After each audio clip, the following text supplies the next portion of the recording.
muhojiratdagi Uyg'ur yoshlarining nikoh va turmush qurish qatorliq jihatlarda duch kelgan qiyinchiliklarni hal qilishga yordam berish maqsadida qurilgan To'yqilay to'r bekiti hay'ati 4-iyun 2 qitimliq choy suhbati o'tkazdi. Suhbat yig'inida hozirgacha qo'lga keltirgan natijalar va duch kelgan qiyinchiliklar o'tirib qo'yildi.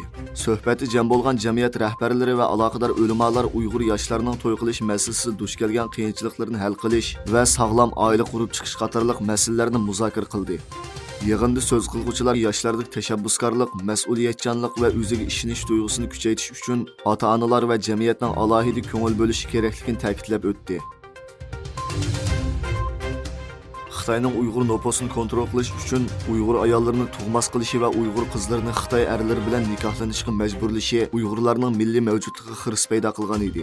Bu masala xalqaroning diqqat nuqtasini qo'zg'agan bir vaqtda BDT kishilik huquq kengashining ayollar ishlariga mas'ul bir komiteti doklad e'lon qilib, Xitoy hukumatidan Uyg'ur ayollariga qarata majburiy tug'mas qilish, majburiy bola tushirishni o'z ichiga olgan kamsitish xarakterlik muomalalarning barliq shakllariga xotim berishni talab qilgan.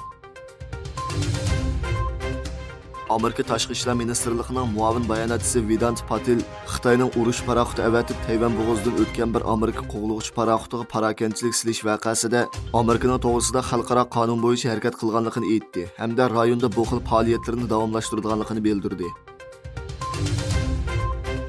Yevropa parlamenti a'zolari Yevropa hukumatlarining Xitoy ijtimoiy aloqa subsidi TikTokni cheklash vaqti kelganligini, hukumat xodimlarining mazkur Xitoy ijtimoiy aloqa subsidini ishlatishni cheklashga chaqirgan.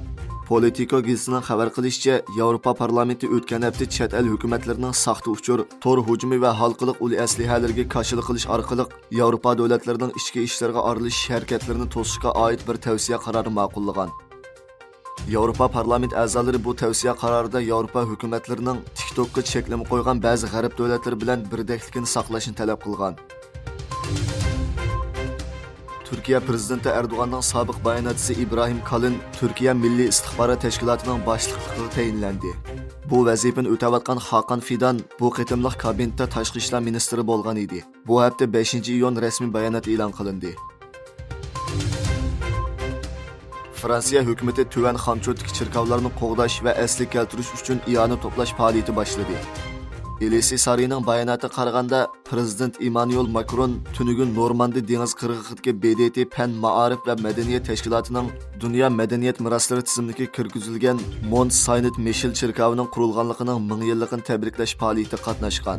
Macron davlat ichidagi madaniyat qurilmasini qo'g'dash uchun keng ko'lamli yordam berish faoliyati qo'zg'ash haqida buyruq tushirgan.